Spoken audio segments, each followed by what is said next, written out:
오늘 특별한 구역반 전도에 오신 여러분들을 진심으로 환영합니다. 구역반 전도회를 하면 우리가 생각하는 것은 한 가정집에서 오붓하게 모여서 이렇게 예배를 드려야 구역반 전도회인데, 여러분 생각에 웬 교회에서 모이면서 구역반 전도회냐 이렇게 생각하실 분이 계실 것 같습니다. 사실 저희들이 구역반 전도회라는 이름을 붙인 이유는 우리의 이 계획 자체가 사실은 이렇게 거창하게 할 목적이 아니었고, 우리가 접촉하는 한 소수의 영혼을 결심시키기 위하여 사실은 계획을 했습니다. 그런데 가만히 생각해 보니까 한 집에서 계속해서 일주일 하는 것은 그 집에도 부담이 될 것 같고, 또 가만히 생각해 보니까 우리 교인들이 한두 사람 모이다 보면 그 집이 이걸 포용을 못할 것 같다는 생각이 들었습니다. 그래서 장소를 교회로 옮기면서 명칭은 구역반 전도라는 이름으로 우리가 하게 되었습니다. 그런데 또 하다 보니까 어떤 마음이 들었냐면, 요즘은 오히려 가정집보다도 우리 교인들도요, 교회에서 모이는 것이 더 마음이 편하게 생각하더라고요. 그렇지 않습니까, 여러분? 그죠? 예, 시대가 옛날과 달라요. 그죠? 그래서 오히려 이 교회에서 자유롭게 편하게 이렇게 모여서 하는 이런 구역반 전도를 우리가 하게 되었습니다. 이번 일주일 동안 저는 여러분과 이제 성경을 공부하는 시간을 가질 텐데, 일반적인 전도회는 좀 다르게 저는 성경 공부를 하려고 합니다. 다시 변하면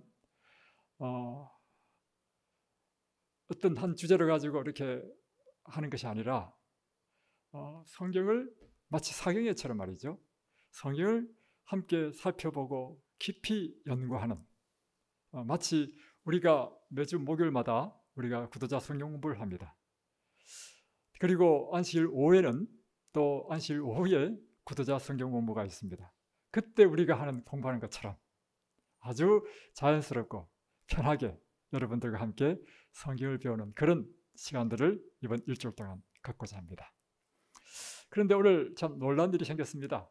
무엇인가 하면, 우리는 사실은 박재향 자매님과 또 이명선 형제님을 우리가 목표로 우리가 시작했는데, 박재향 형제, 이명선 자매 형제는 지금 1월 교인이 되어가지고 오늘 교회에서 활동하느라 못 오고 내일 올 것 같아요. 내일은 또 장로교회 다니시는 또 몇 분이 오실 것 같은데, 그러다 보니까 나머지 분들은 우리 교회든 타 교회든 다 우리 교인들이야.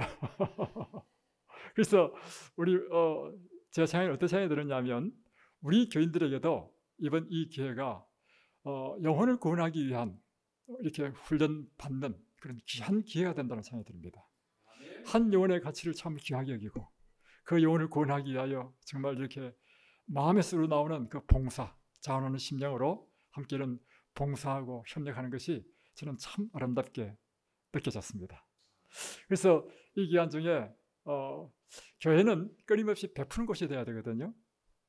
이 교회가 지역사회를 위해서 베풀고 영혼을 위하여 베푸는 것처럼, 이 교회가 이 전도의 기간 중에 날마다 오시는 분들에게 선물을 드리려고 합니다.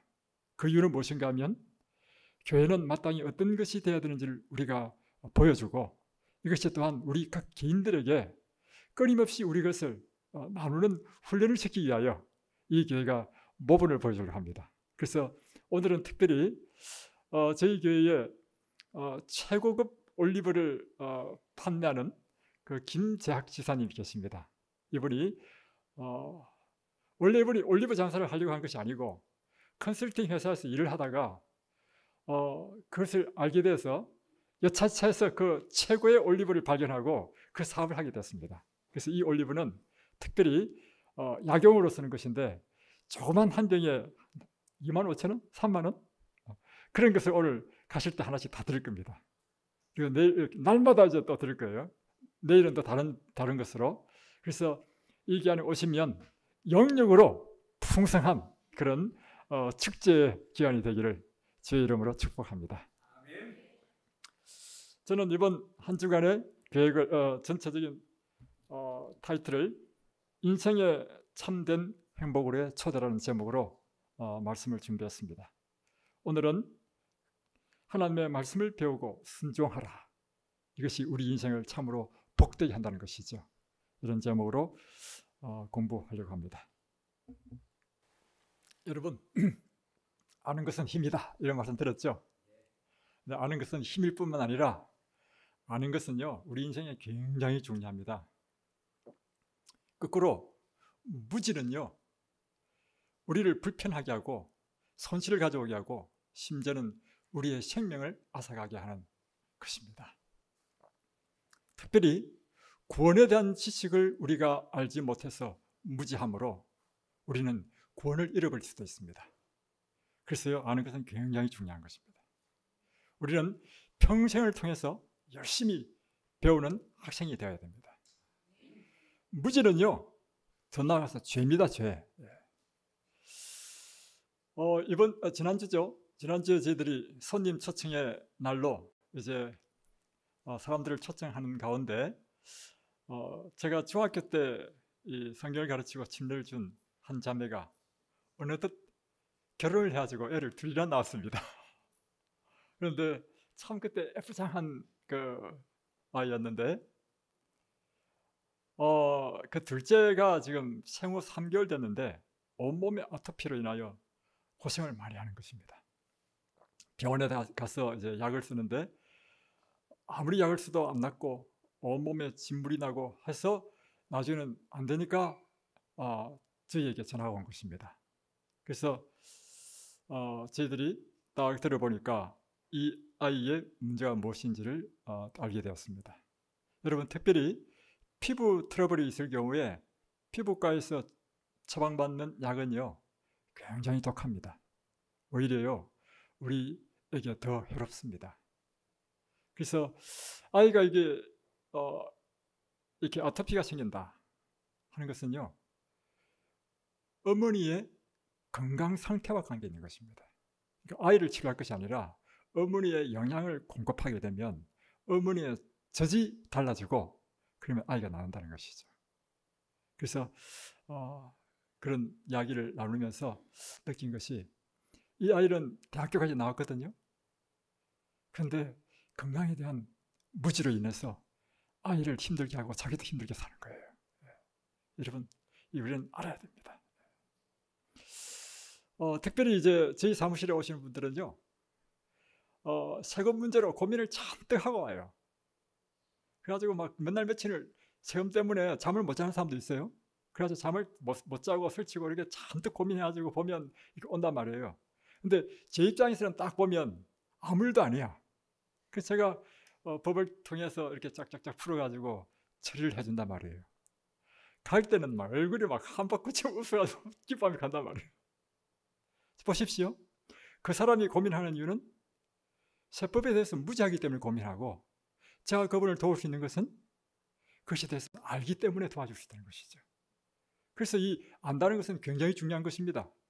그래서 이 성경에 보면 영생도 무엇으로 얻느냐면 아는 것으로 얻는다는 거예요. 영생은 곧 위대하신 참 하나님과 그가 보내신 자 예수 그리스도를 아는 것입니다. 하나님이 어떤 분이신지 그리스도가 어떤 분이신지 그걸 알므로 우리가 구원을 얻는다는, 영생을 얻는다는 것입니다. 베드로후서 1장 2절에는 하나님과 우리 주 예수를 알므로 은혜와 평강이 내게 더욱 많을지어다. 진실로 그리스도를 우리가 깊이 알게 되면 그분을 깊이 신뢰하게 되면 우리 마음속에 하늘이 주는 그 평강을 누린다는 거예요. 말할 수 없는 은혜가 우리 마음을 채운다는 것입니다. 그의 신기한 능력으로 생명과 경건에 속한 모든 것을 우리에게 주셨으니 여러분 이 하나님의 이 영이 우리 안에 들어오셔서 행하시는 그 신기한 능력을 경험해 보셔야 됩니다.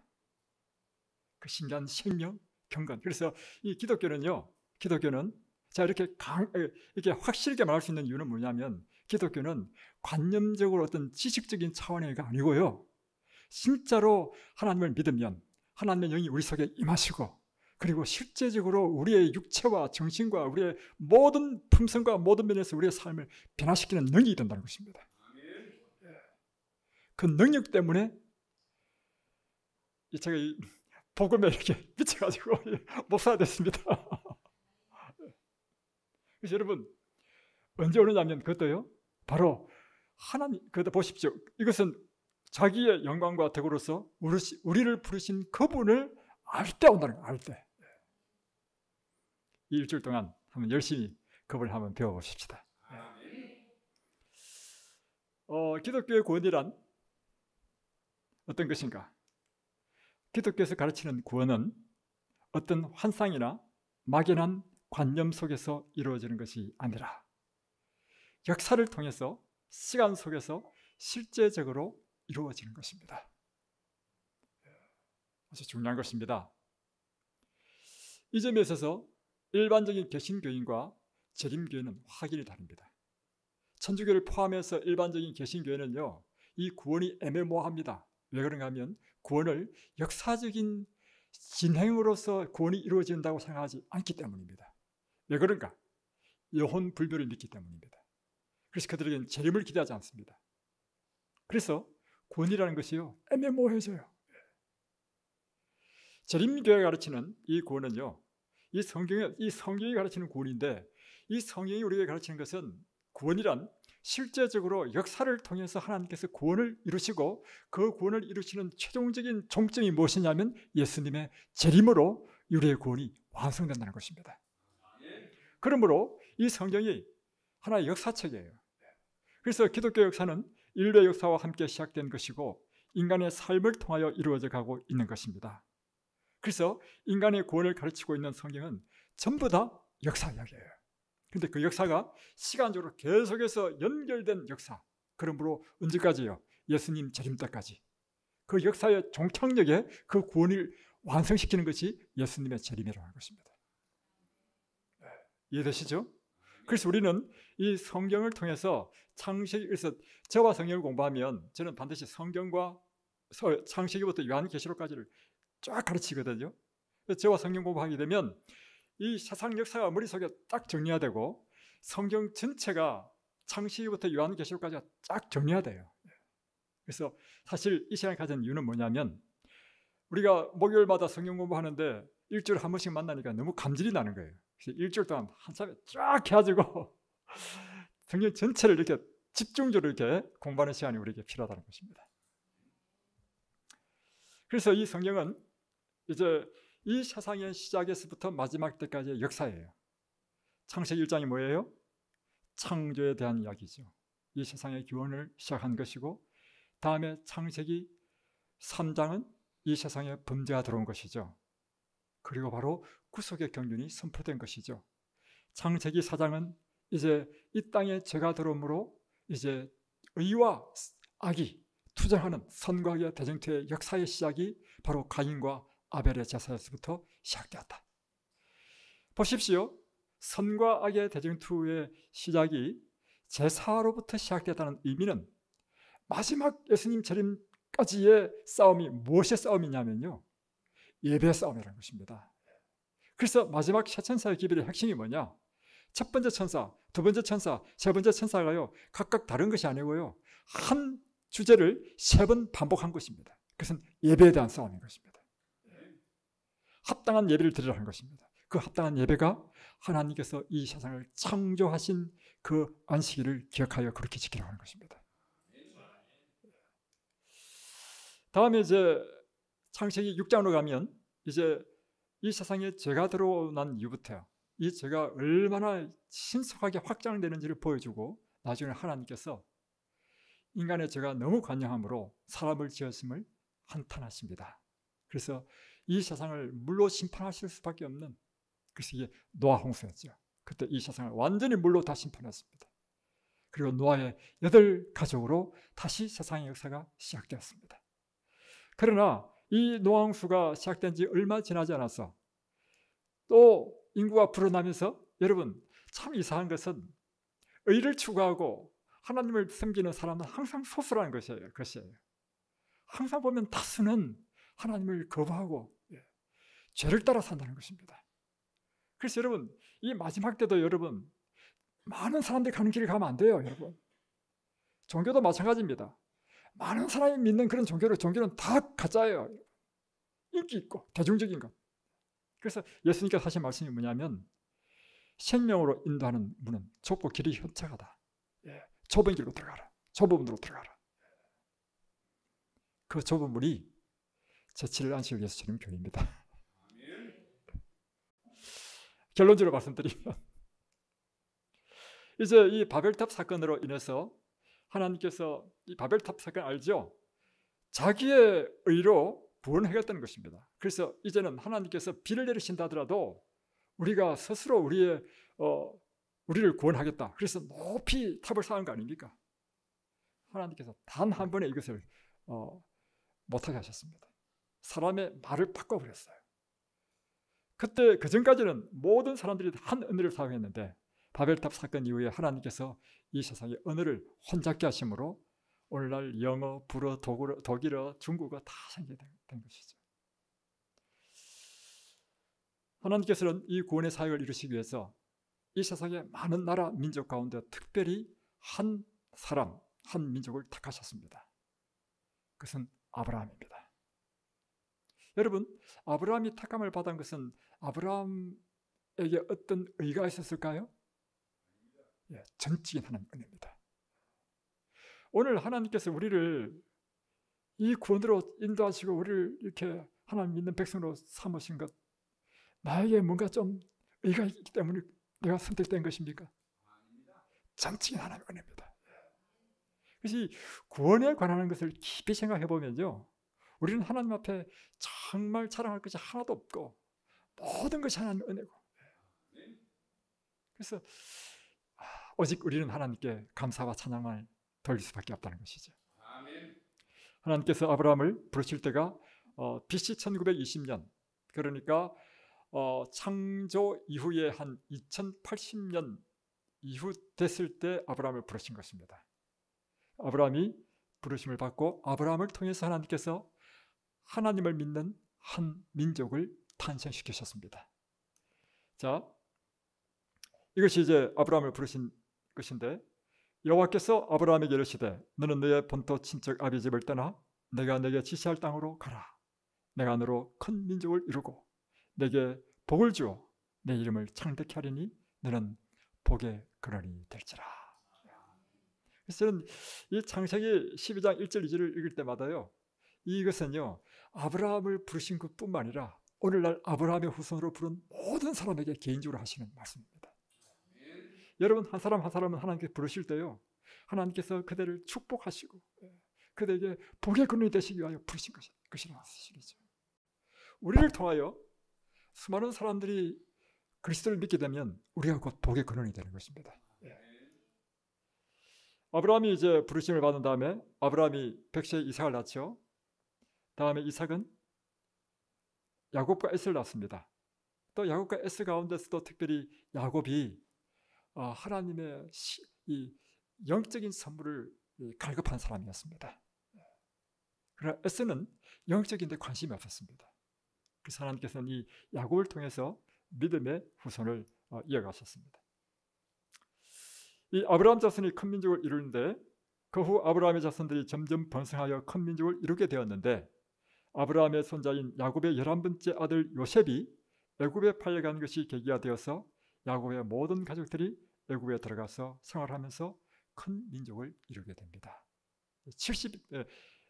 요셉이 애굽으로 팔려간 다음에 그곳에 총리가 되죠.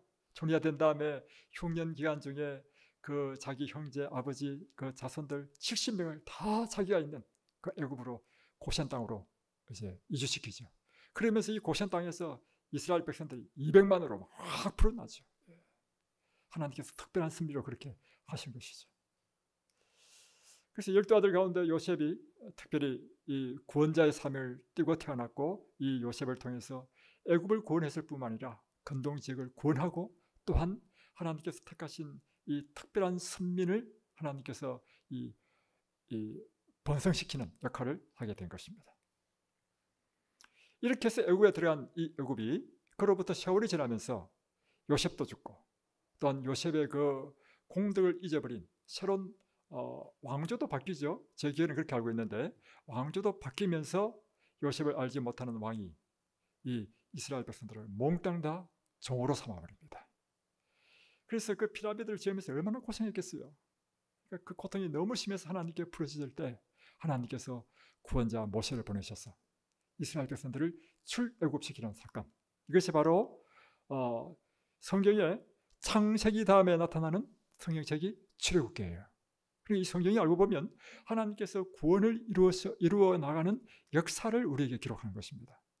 구원이란 하나님께서 우리의 삶을 통해서 역사적으로 진행되어져 가면서 구원을 이루고 있다는 것입니다.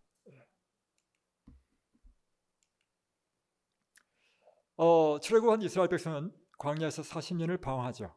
방황 이후에 이제 드디어 가나안에 들어가게 됩니다. 여호수아의 영도하에서 이 가나안에 들어간 다음에 처음에는 12지파가 이제 그 가나안 땅을 다 찾아오고 난 다음에 왕이 없는 그런 나라를 하나님께서 세우셨습니다. 그래서 이때 지대가 사사시대라죠. 한 300년 정도 잡는데, 그러나 왜 이 이스라엘 백성에는 왕을 주지 않으셨을까? 근데 이스라엘 사람들이 우리도 왕을 달라는 거예요. 왜냐하면 이스라엘 백성들에게 왕은 여호와 하나님이시라는 것이죠. 그러나 하나님께서는요, 우리가 요구하면 주십니다.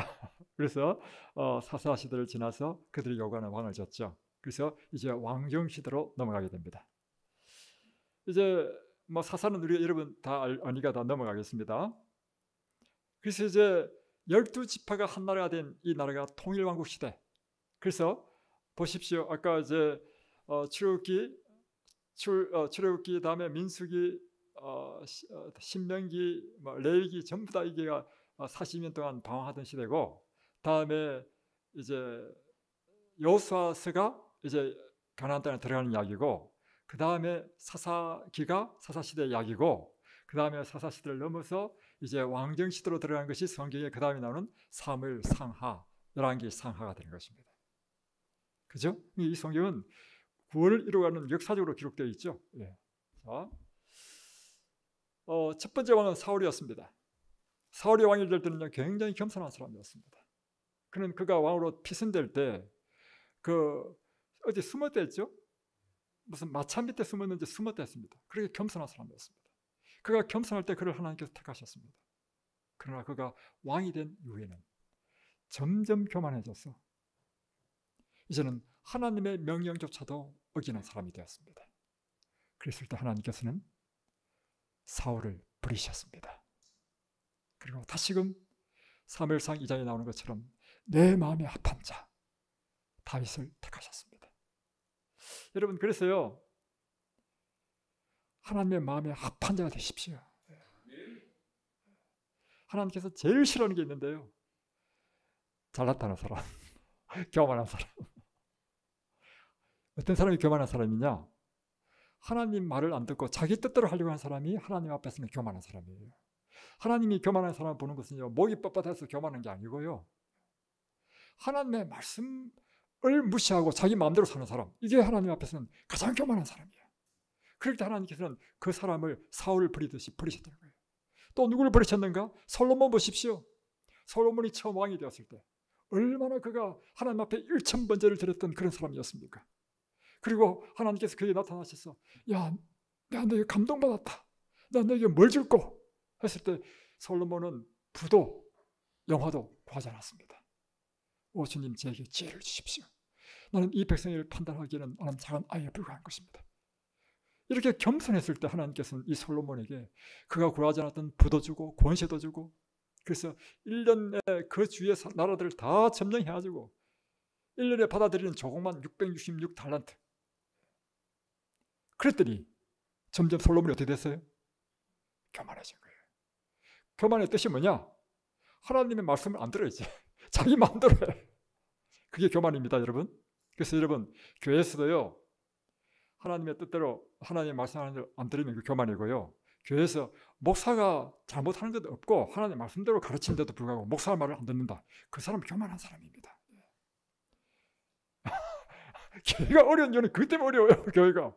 그러나 여러분, 군대도요, 잘 훈련된 교회는, 딱 연합된 교회는 힘이 있습니다.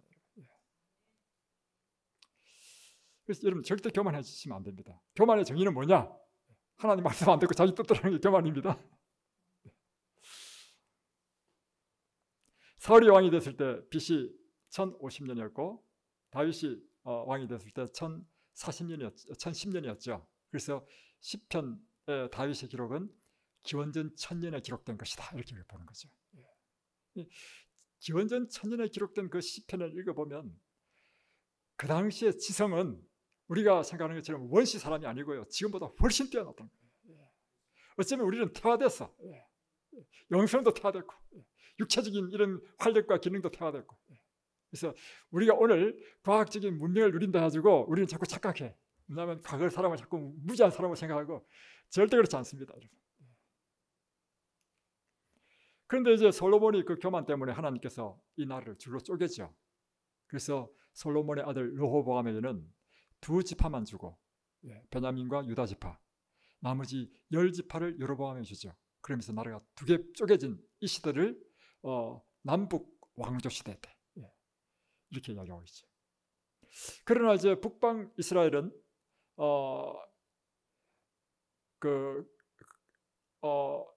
금송아지를 세우고 아예 하나님을 배도하는 길로 들어가게 되죠. 그래서 이 북방 이스라엘은 계속해서 배도 끝에 얼마 안 돼서 바로 멸망해버립니다. 멸망해버리고 유다 왕조는 좀 더 오래 있다가 또 이제 유다 왕조도 멸망하게 되죠. 이것을 간단하게 표로 나타내면 이렇게 표로 나타날 수 있습니다. 족장 시대를 거쳐서 광야 생활, 다음에 사사 시대, 다음에 통일왕국 시대, 다음에 이제 북방 이스라엘이 멸망하면서 이제 남방 유다만 남는 시대가 됐다는 거죠. 자, 남방 유다 왕조와 북방 이스라엘 왕조, 이게 이제 드디어 이제 역대 상하로 넘어갑니다. 역대 상하로 넘어가면 이제 남북 왕조가 쫙 나오고 그때 이제 일어난 일들이 쫙 기록되어 있습니다. 그래서 이렇게 하면 성경 전체가 여러분 머릿속에 딱 정리가 되죠.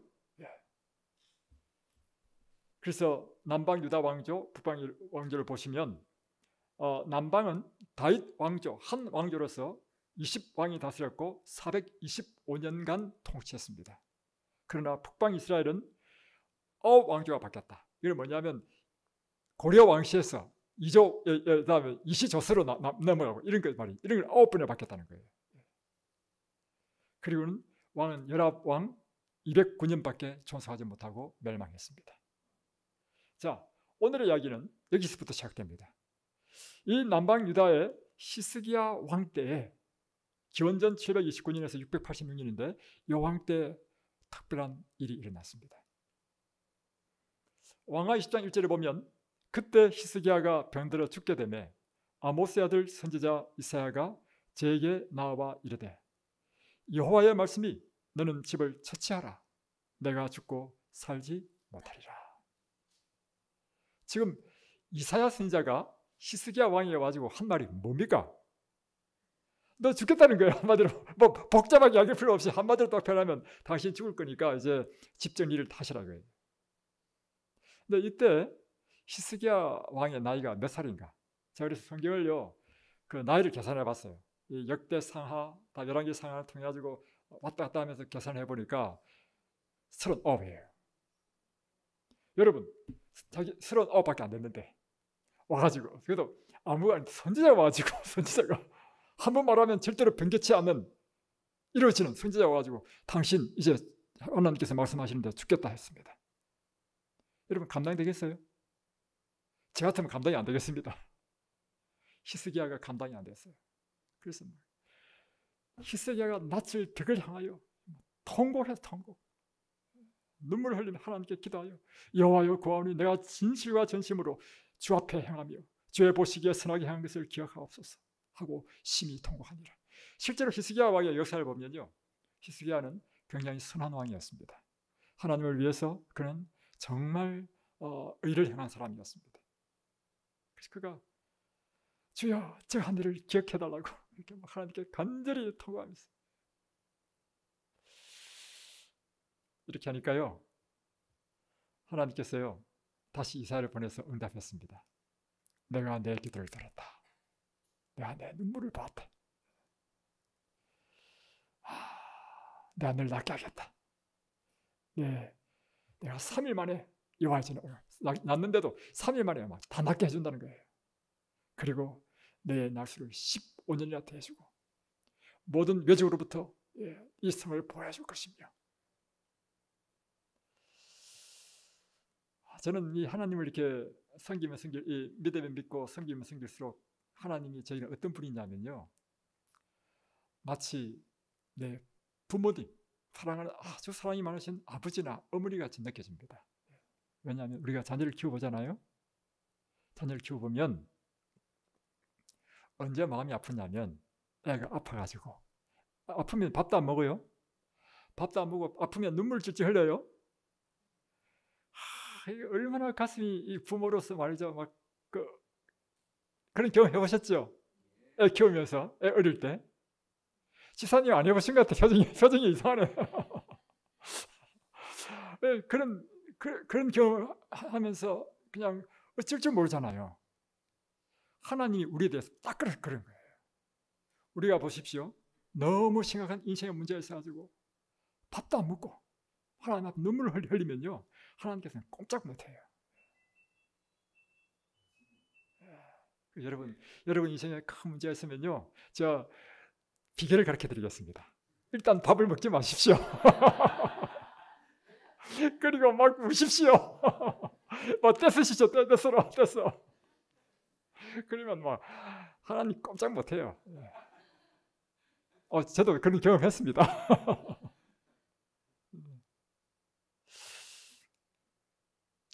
이사야가 가로되 여호와의 하신 말씀을 응하게 하실 일에 대하여 여호와께로서 왕에게 한 징조가 이 말이다. 해 그림자가 10도를 나아갈 것이니까 혹 10도를 물러갈 것이니까. 하나님께서 당신의 연수를 15년 더해주겠다. 그리고 그 징조도 주겠다. 해 그림자를 앞으로 10도 쭉 갈까 뒤로 갈까. 근데 히스기야가 머리가 좋은 사람이었어. 앞으로 가는 것은 쉽다는 거야. 뒤로 가야 되다는 거야. 여러분, 하나님과 흥정도 잘해야 돼. 그래서 진짜로 해 그림자가 뒤로 간 거야. 뒤로. 그러면 이 사건이 저 유다 나라에서만 일어난 일일까요? 전 세계적인 사건인 거예요. 이걸 어디서 봤느냐면, 특별히 우리나라도 신라시대 때 그 첨성대를 만드는 이유가 뭐냐면, 이게 옛날에는 그 삼국지 보십시오. 뭐 별이 떨어졌다 해가지고 이런 말 나오잖아요. 그래가지고 또 새로운 신성이 나타났다. 다 어떤 큰 인물, 사건과 관계되어 있다는 것이죠. 요나 시대 때도요, 그게 그 아시리아 사람들이 그때 막 요나의 말에 회개했던 이유가 뭐냐면, 그 어떤 기록에 보면 그때 천체 이상이 있었다는 거예요. 천체 이상이 있는 데다가 이 요나가 와서 기를 전하니까 전부 다 막 이렇게 회개했다는 거예요. 마찬가지로 그 시대 때 그로부터 한 1500km 떨어져 있는 이 바벨론 나라의 이 학자들이 보니까 이 해가 뒤로 가는 거야. 이것은 뭐냐면 그 나라의 큰 정변을 의미하거든요. 그래서 이걸 보고한 거예요. 보고 이 원리를 찾아라 하니까, 저 나라에 있는 저 유다 나라는 조그만 나라에 있는데 그 나라의 왕이 아파가지고 이렇게 차차차니까 그 나라에 믿는 신인 여호와 하나님이 해를 그렇게 물렸다. 물어봐라 했더니 이 왕이 엄청 감동받은 거예요. 그 당시에 이 중동을 제패한 나라는 아시리아거든요. 그 당시에 바벨론은요, 아시리아 지배하에 있었어요. 그래서 어떻게 하면 우리가 극복할까 고민하고 있던 차에, 이런 신을 섬기는 나라와 우리가 동맹을 맺으면 아시리아 물리칠 수 있겠다 하고 생각하고는 사절단을 보냈단 말이에요. 보낼 때 선물과 함께 보냈단 말이에요. 여러분, 그 사절단이 왔어요. 이럴 때 여러분, 히스기야가 해야 될 일은 무엇을 해야 될까요? 바로 그래요. 하나님이 어떤 분이신지, 하나님이 나를 위해서 무엇을 했는지, 그리고 더 나아가서는 여러분도 하나님을 믿으시기 바랍니다. 이렇게 해야 될 거 아닙니까? 그런데 이 히스기야가 사절단이 막 오고 하니까요, 갑자기 자기가 잘난 줄 착각하는 거예요. 이런 말 있잖아요. 어떤 나귀에 막 왕이 타니까 사람들이 막 몸을 굽히니까 이 나귀가 착각한 거야. 지금 히스기야 왕이 꼭 그 꼴이야. 그래가지고 자기의 위대함을 나타내기 위해서요, 막 보물창고를 다 열어 보이고 나는 이런 위대한 왕이다. 이것을 보고 간 사절단은요, 왕에게 보고했습니다. 그때로부터 연애신에 보면 바벨론 왕은 반드시 유다 나라를 점령하기로 결심했습니다.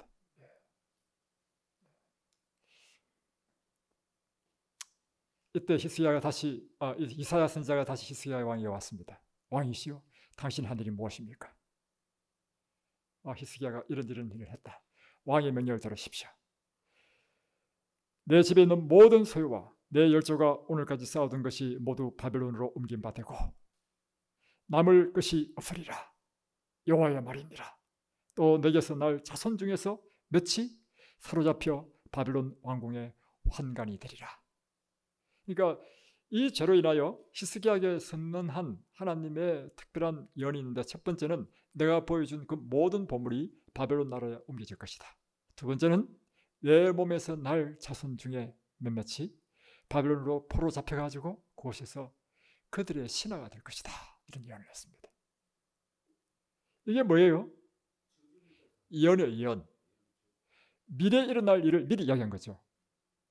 이 성경이 하나님에게서 온 것이라는 것은, 확인되는 것은 무엇인가 하면, 이와 같은 미래에 일어날 것이 예언되어진 것이 실제로 성취됐는가? 성취되었으면 그것이 진짜로 하나님에서부터 온 말씀이라고 하는 것이죠. 자, 보십시오. 어떻게 성취되었는지. 히스기야 시대에 이 사건이 있고 난 다음에 100년이 지난 18대 왕인 여호야김 시대 때 이 일이 성취되었습니다. 자, 100년 후에 성취되었습니다. 드디어 이 바벨론 나라가 그 느부갓네살 왕이죠. 왕이 이 예루살렘에 쳐들어왔습니다. 포위했습니다. 그리고 점령했습니다. 보물을 다 뺏어갔습니다. 그뿐만 아니라 다니엘과 세 친구들이 포도들 속에 함께 갔는데, 그러므로 다니엘과 세 친구는 히스기야 그 왕족의 자녀라고 하는 것입니다. 그래서 그 예언이 성취됐다는 거예요. 자, 보겠습니다. 이제 다니엘 1장 1절 2절. 그래서 이제 창세기부터 지금 어디까지 왔어요? 다니엘 1장까지 온 것입니다. 내일은 또 이제 다니엘 2장 할 거예요. 이렇게 해서 지금 요한계시록까지 다 뜰 겁니다. 이해하시겠어요? 자, 다니엘 1장 1절에 유다 왕 여호야김이 위에 있은 지 3년에 바벨론 왕 느부갓네살이 예루살렘에 이르러 그것을 에워쌌더니 주께서 유다 왕 여호야김과 하나님의 전 기구 얼마를 그가 그것을 그의 손에 붙이심에 그것을 가지고 신할 땅 자기 신의 묘에 이르러 그 신의 보고에 두었더라. 자, 보십시오. 바벨론 느부갓네살 왕이 왔는데 여기 보면 그 모든 보물을 누구한테 붙였다 했습니까? 이 바벨론 왕 느부갓네살 왕이 붙였는데 누가? 주와 누구예요? 누가 그걸 붙였다는 것입니까? 주께서. 그러니까 여러분, 우리의 생애도 동일하게 우리가 좋은 일이든 나쁜 일이든 우리의 생애의 주관자는 누구시라는 것입니까? 그래서 잠언에 보면 우리가 마음으로 우리 길을 계획한다 할지라도 우리 길을 인도하시는 분은 여호와 하나님이십니다.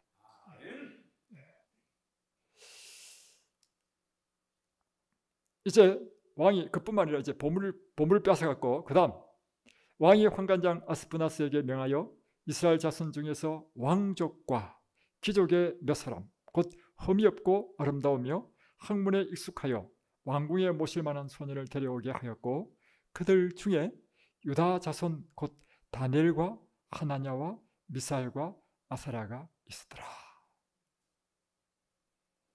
이 다니엘은 바로 왕족이었다는 것입니다. 히스기야의 몸에서 난 사람이었다는 것입니다. 드디어 이제 그 포로 가운데 특별히 이제 또 선택됐어요. 그래서 이 보시면 선택돼 가지고 이제 특별한 교육을 시켜서 그 가운데 뽑아서 이 바벨론 나라의 관리로 사용할 사람들을 교육시키기 위하여 뽑혔다는 것입니다. 3년 동안 교육을 받았는데 어떻게 교육받았느냐? 특별 대우를 했어요. 왕이 지정하여 자기의 진미와 자기의 마시는 포도주에서 그들의 날마다 쓸 것을 주어 3년을 기르게 하였으니 이는 그 후에 그들로 왕 앞에 모셔서게 하려 함이니라. 드디어 3년 동안 교육받았습니다. 자, 이럴 때 다니엘은 뜻을 정했습니다. 그리고 왕의 진미와 그의 마시는 포도주로 자기를 더럽히지 않으려고 그가 뜻을 정했습니다. 그리고 환관장에게 구했습니다. 왜 그런가 하면 그들이 먹는 왕의 진미, 포도주는 성경 가운데 레위기 11장에 보면 먹지 못하도록 명한 부정한 음식들이 있었고, 또 하나는 그것이 우상에게 바쳐진 음식이었습니다. 그래서 다니엘은 하나님의 율법에 따라서 그런 이것을 거부했던 것이죠. 이것은 그의 생명을 요구하는 것이었습니다. 그러나 하나님께서 그에게 은혜를 주셨어요. 그래서 그러면 열흘 동안 시험해보겠다 했는데, 열흘 시험 이후에 다니엘을 보니까 그 얼굴이 더욱 아름답고, 이게 아니네. 그래서 이제 환관장이 이야기하죠. 나는 왕을 두려워한다. 그렇게 해가지고 네가 이렇게 빈약한 식사를 해가지고 그 얼굴이 초췌하면 내 머리가 왕 앞에서 떨어질 것이다.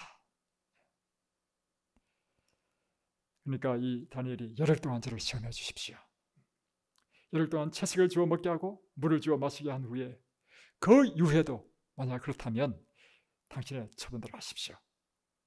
그래서 열흘 시험한 후에 1장 15절에 보면 그들의 얼굴이 더욱 아름답고 살이 윤택하여 왕의 진미를 먹는 모든 손님보다 나아 보였다. 이 말씀을 보니까요, 무슨 생각이 들냐면 우리 재림교회는요, 얼굴에서 빛이 나야 돼요. 이 세상에 나가면 재림교회는 우리에게 이런 귀중한 진리를 주셨는데, 그죠? 그래서 우리가 하나님의 이 건강의 법칙대로 순종하는 백성이 되어야 되는 거예요.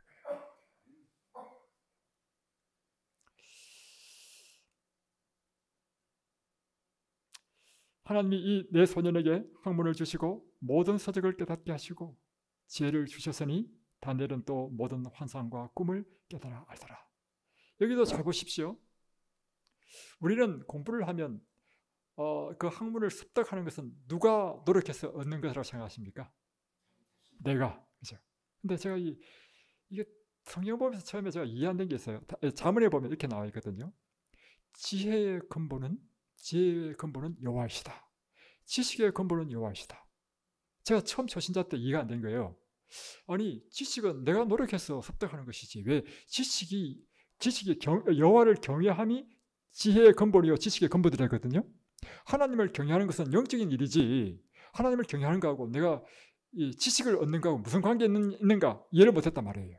근데 제가 한 30년을 딱 믿으면서요 내린 결론이 있습니다. 정말로요 하나님을 경외함이요 지혜와 지식의 근본입니다. 아멘.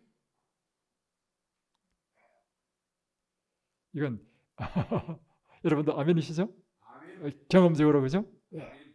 그래서 보십시오. 이 다니엘이 이 소년에게 학문을 주시고 할 때 누가 주셨다는 것입니까? 주가 누구예요? 하나님 주셨다는 것입니다. 그래서 다니엘서에 보면 아주 공통점이 있는데 계속해서 주가 누가 나오냐? 주어는 하나님이시죠. 모든 서적을 깨닫게 하시고 깨닫게 하는 것도 누가 깨닫게 하신다는 거예요? 또 지혜를 주셨다. 지혜 주신 분도 다니엘은 또 모든 환상과 꿈을 깨달아 알게 하는 것도 모든 것이 하나님의 선물인 것입니다. 그래서 진짜로요 우리가 하나님 앞에 신실하게 살면 신실한 사람이 갖는 특권이 있습니다. 그 특권은 뭐냐면 하나님께서만 주시는 지혜와 지식을 갖게 됩니다. 그래서 이 세상 학문은 별로 배우지 않은데도 불구하고 이 세상 학문을 아무리 많이 배운 사람도 따라갈 수 없는 그런 지혜가 있는 사람.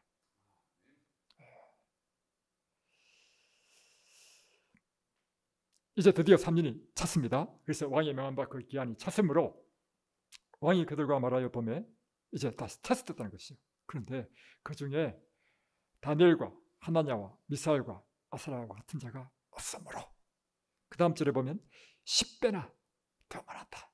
지혜와 지식이 있었어요.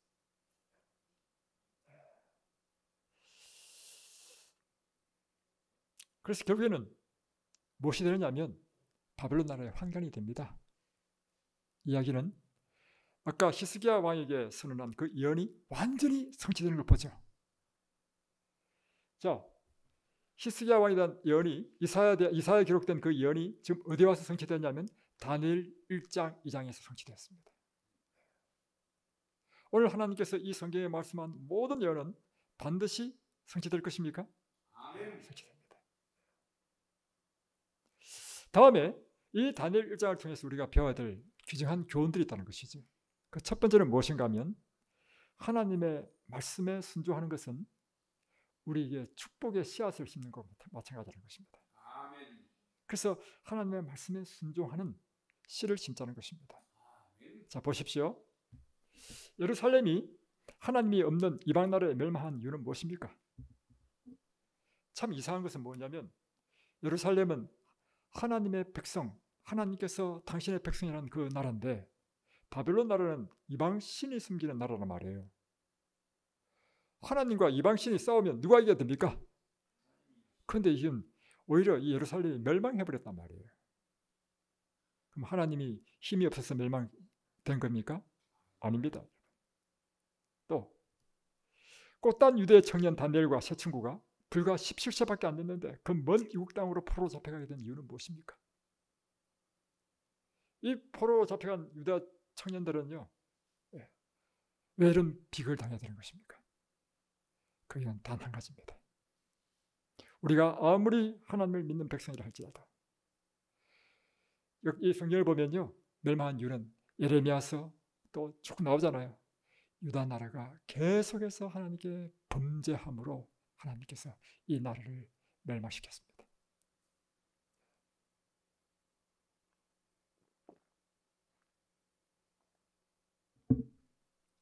그래서요, 우리가 침례받고 하나님 백성 되었다. 그러므로 하나님은 내 편이다. 특별히 나는 안식일교인이다. 그러므로 하나님은 내 편이다. 그건 착각입니다.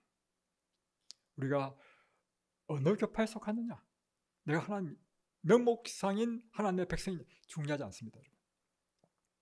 내가 진실로 하나님의 백성답게 하나님의 말씀에 순종하느냐 하지 않느냐가 우리 인생의 운명을 결정한다는 것입니다. 그래서 하나님께서 이와 같이 멸망시킨 이유는 무엇인가 하면 우리가 다시 돌아오도록 회초리로 이 바벨론화를 사용한 것입니다. 자, 하나님 말씀에 대하여 순종하든지 불순종하든지 우리의 행위는 우리 인생의 밭에 씨를 심는 것 같은 것입니다. 우리가 상추를 심으면 상추 씨를, 우리 이번에 봄에 저희 밭에 상추 다음에 쑥갓, 케일 심어가지고요, 일주일에 몇 번씩 목요일 성경, 화요일 올 때 따가지고 와가지고 교인들 오는 사람 다 나눠지죠. 목요일 성경 공부할 때 또 따가지고 와가지고 또 나눠지죠. 안식일에도 왕창 따가지고 점심 내죠. 그 아주 재미를 많이 보고 있어요. 지금 오일도 심어놨어. 이제 오일제 열리면 또 오일 따라서 줄 드릴 거야. 그뿐만 아니라 지금 옥수도 심어놨죠. 고구마도 심어놨죠. 제가 드릴 말씀은 뭐냐면 상추씨를 심으면 상추가 나오고요, 쑥갓씨를 심으면 쑥갓이 나온다는 것입니다. 이야기는 무엇인가 하면 우리의 삶 속에 순종의 씨앗을 심으면 순종의 축복의 열매가 맺히고 불순종의 씨를 심으면 불순종의 그 저주의 삶의 열매가 맺힌다는 것입니다. 결국은 우리는 무슨 씨를 심느냐에 따라서 그 열매를 긋게 된다는 것입니다. 예레미야 5장 1절에 보면 그 당시 유다 사람들이 심었던 씨들이 나옵니다. 너희는 예루살렘 거리로 빨리 다니며 그 넓은 거리에서 찾아보고 알라. 너희가 만일 정의를 향하며 진리를 구하는 자를 한 사람이라도 찾으면 내가 이 성읍을 용서하리라. 그러니까 이 예루살렘이 멸망한 것은 정의를 향하며 진리를 구하는 자가 한 사람도 없었다는 것입니다. 너희가, 그래서 구체적으로 이제 그 다음 9절부터 보면 구체적으로 이 유다 나라의 범죄가 나와요. 너희가 도둑질하며 살인하며 간음하며 거짓 맹세하며 바알에게 분향하며 여호와를 버렸다는 것입니다. 너희가 알지 못하는 다른 신들을 따르면서, 그러면서도 내 이름으로 일컬음을 받는 이 집에 들어와. 그러니까 그 당시에 이 이스라엘 백성, 유다 사람들은요, 이중적인 삶을 살았다는 것입니다. 바알을 섬기면서 또 예루살렘 성전에 나와가지고 또 하나님 성전에 와서 말하기를 우리가 구원을 얻었나이다. 그래서 에스겔서 보면요, 여호와의 성전에서 25명의 제사장이 동방을 바라보고 보았다. 이건 뭐냐면 하나님의 성전에서 하나님도 섬기고 바알신도 섬기고, 이건 뭐냐면 두 신 가운데 한 신에만 어느 신이든지 우리를 도와달라 이 말이에요. 이런 거 버려야 됩니다. 우리가 여호와를 섬기려면요, 확실하게 우리 과거에 섬기던 모든 잡신들, 우상 덩어리를 다 버려야 됩니다. 또 자식들은 나무를 줍고 아버지들은 불을 피우며 부녀들은 가루를 반죽하여 하늘의 여왕을 위하여 과자를 만들며, 그러니까 하늘의 여신도 섬겼어요. 아세라 신 뭐 이런 게 있잖아요. 그래서 이스라엘 집과 유다 집의 악으로 말미암아 그를 심은 만군의 여호와께서 그에게 재앙을 선언하였느니라.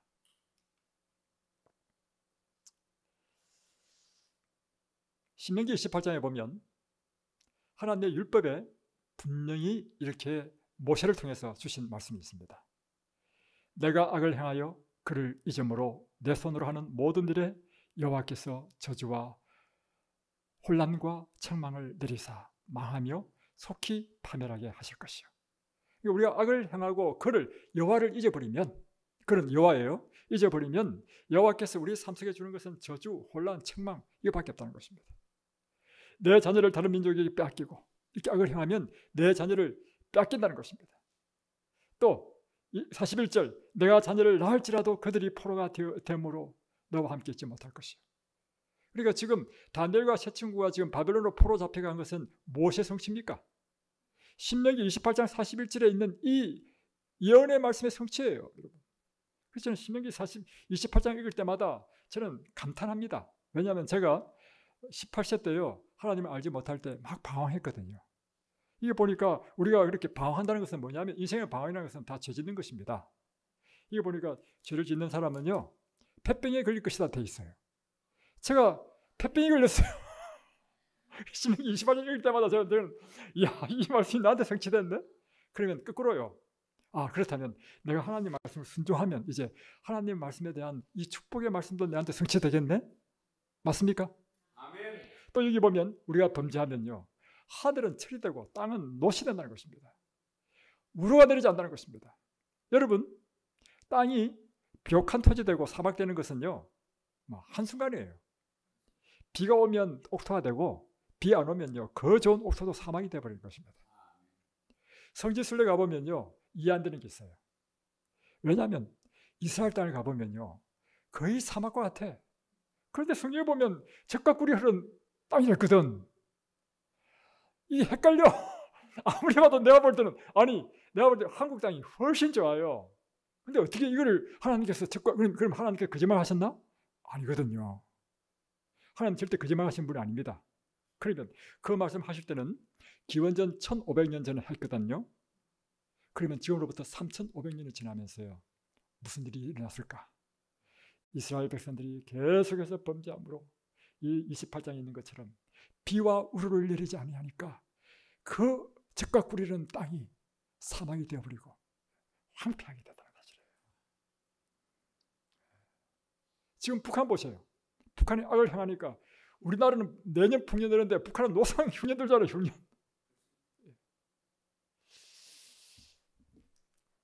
다니엘과 세 친구가 포로가 된 이유는 바로 이처럼 그의 부친이 범죄함으로 그 결과를 자손이 당한다는 것입니다. 에스겔 18장 2절을 보면 너희가 이스라엘 땅에 관한 속담에 이르기를 아버지가 신포도를 먹었으므로 그의 아들의 이가 시었다. 시다. 포도를 누가 먹었는데? 근데 이는 누가 시어요? 예. 지금 이 세 청년이 포로 잡혀간 것은요, 그의 조상들의 죄로 인하여 극성이. 그래서 여러분, 우리 자녀를 위하여 가장 최고로 우리가 축복할 수 있는 길이 있습니다. 우리가 하나님 앞에 충성하면 우리 자녀가 축복을 받는 것입니다. 우리가 범죄하고 우리가 하나님 앞에 불충실하면요, 우리의 죄로 인하여 우리 자녀가 신포도를 먹어야 되는. 여러분, 그래서 애들만 닥달하지 마시고 아까 그 아이 있었죠? 아이도요, 그 아이는 죄가 없어요. 그 부모가 이 해외 생활을, 유학 생활을 많이 했어요. 하다 보니까 유학 생활 하다 보면 인스턴트 식품 먹고 했을 거 아니에요. 그 부모의 영양 결핍으로 인하여 또는 남편과의 관계도 어떤지 모르겠지만 그에 의하여 그 자식이 이게 아토피에 걸린단 말이에요. 그래서 이 귀한 하나님의 말씀을 우리는 살펴볼 필요가 있습니다. 이 다니엘이 그가 1500km 되는 그 먼 길을, 그 사막의 길을, 여러분 포로를 끌고 갈 때 뭐 말에 태워서 끌고 갔겠습니까? 마차에 태워서 갔겠습니까? 착고를 채워가지고 그래서 다 걸렸어. 1500km를 걷는다 해보십시오. 얼마나 그 떼약볕에서 힘들겠습니까? 그 먼 길을 가면서 다니엘과 세 친구가 무엇을 생각했을까요? 내가 이 어린 나이에 왜 이런 내가 생고생을 해야 되지? 생각할 거 아닙니까? 생각을 딱 해보니까 신명기 28장에 있는 그 예언의 말씀이 딱 떠오르는 거예요. 아, 우리의 조상들이 범죄함으로 우리가 그 연 그대로 우리 자녀가 지금 포로로 잡혀가는 것이구나. 그러면서 그 뜨거운 떼약볕을 걸어가면서 이 다니엘은요, 돌이킬 수 없는 중대한 결심을 했습니다. 뜻을 정한 것이죠. 신명기 28장에 보면 이와 같은 저주에 있는 저주의 약속뿐만 아니라 축복의 약속도 있다는 것입니다. 그 축복의 약속에 하면 다시 내가 내 부모의 녀석을 타면 내가 하나님 앞에 다시 충성하면 나로부터 인하여 하나님의 이 축복의 약속이 성취될 것이다. 그걸 결심한 것입니다. 나는 이제 죽든지 살든지 하나님의 뜻대로 살 것이다. 특별히 열왕기상 4장 6절에 보면 8장 46절에 보면 이 솔로몬 성전을 완공하고 나서 이 솔로몬 성전을 향하여 기도할 때 어떤 일이 있을 것인가에 대한 것의 예언이 있습니다. 이 보면 범죄하지 아니한 사람이 없사오니 그들이 주께 범죄함으로 주께서 그들에게 진노하사 그들을 적국에게 넘기심에 적국이 그들을 사로잡아 원근을 막론하고 적국의 땅으로 끌려간 후에, 딱 지금 다니엘의 경험이죠. 그 다음 그들이 사로잡혀간 땅에서 스스로 깨닫고 그 사로잡은 자의 땅에서 돌이켜 주께 간구하기를 우리가 범죄하여 반역을 행하며 악을 지었나이다 하며 자기를 사로잡아간 적국의 땅에서 온 마음과 온 뜻으로 주께 돌아와서 주께서 그들의 조상들에게 주신 땅, 곧 주께서 택하신 성읍과 내가 주의 이름을 위하여 건축한 성전 있는 쪽을 향하여 주께 기도하거든 주는 계신 곳 하늘에서 그들의 기도와 간구를 들으시고 그들의 일을 돌아보시옵소서.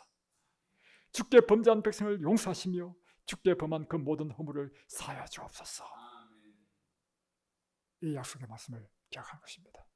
그래서 내가 온 마음과 온 뜻을 다하여 주를 섬기겠다. 그래서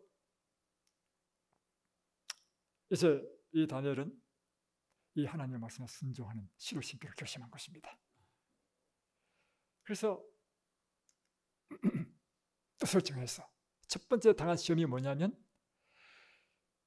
그가 먹는 음식에부터 시험을 딱 당한 거예요. 그 음식 속에 보니까 뭐 뱀장어도 있고요, 미꾸라지도 있고, 가재도, 랩스터도 있고, 돼지고기도 있고. 여러분 지금 포로 주제 다른 포로들은 전부 다 뭐 노역하고 있는데, 막 딱 노역하고 있는데 지금 선택된 것만 하더라도 얼마나 큰 축복입니까? 그럼에도 불구하고 그는 뜻을 정한 것입니다. 그래서 이건 생명을 건 결단이죠. 그럴 때 두 번째, 그가 날마다 한 것이 뭐냐면 열왕기상 8장의 이 예언을 기초로 해서 예루살렘을 향한 창을 열고 하루에 3번씩 기도했다는 것입니다. 그 결과 하나님께서는 어떻게 약속의 말씀을 성취시키셨죠? 예. 단 20세 만에 다니엘은 이 대제국 바벨론 나라의 총리가 됩니다. 그런 나라가 바뀌더라도 총리가 됩니다. 그뿐만 아니라 그의 백성들이 포로 생활 70년 후에 다시금 예루살렘으로 돌아가는 놀라운 약속의 성취를 보는 특권을 누렸습니다. 여러분, 하나님의 말씀은 반드시 성취됩니다. 우리에 대한 저주의 그 선언대로 제가 폐병이 걸린 것처럼 우리에 대한 이 순종하게 되면 하나님 주시겠다는 그 축복의 약속의 말씀도 반드시 성취된다는 것입니다. 저는 여러분에게 호소하고 싶습니다. 여러분, 이제 우리의 환경을 탓하지 마십시다. 이제 우리의 조상에 탓하지 마십시다. 우리의 타고난 핸디캡도 탓하지 마십시다. 우리의 현재 상황이 어떠하더라도 우리에게는 희망이 있습니다. 왜냐하면 우리에게는 놀라운 하나님이 계시기 때문입니다. 지금부터 놀라우신 하나님의 약속을 믿으십시다. 그분을 전심으로 사랑하고 그분의 말씀에 따라 순종하십시다. 그러면 우리 인생에서 하나님께서 맺히는 놀라운 축복의 열매들이 주렁주렁 넘치도록 열리게 되시기를 주의 이름으로 축복합니다. 제가 기도하고 모든 것을 마치겠습니다. 하늘에 계신 우리 아버지, 오늘 주님께서 계획하신 이 구역반 예배에 오신 당신의 종들을 축복해 주옵소서. 우리를 살리는 것은 하나님의 입에서 나온 말씀으로 우리를 살리시오니 오늘 이 일주일간의 기간을 통해서 하나님의 입에서 나온 모든 말씀으로 우리를 살리시고 우리를 새롭게 소생시키시고 우리를 새롭게 거듭나게 하시고 새로운 결단을 내리도록 하여 주시고 그리하여 이 다니엘처럼 뜻을 정하는 저희들 되도록 축복해 주옵소서. 이전에 우리의 과거의 잘못과 실수 하나님께서 다 용서해 주실 줄로 믿습니다.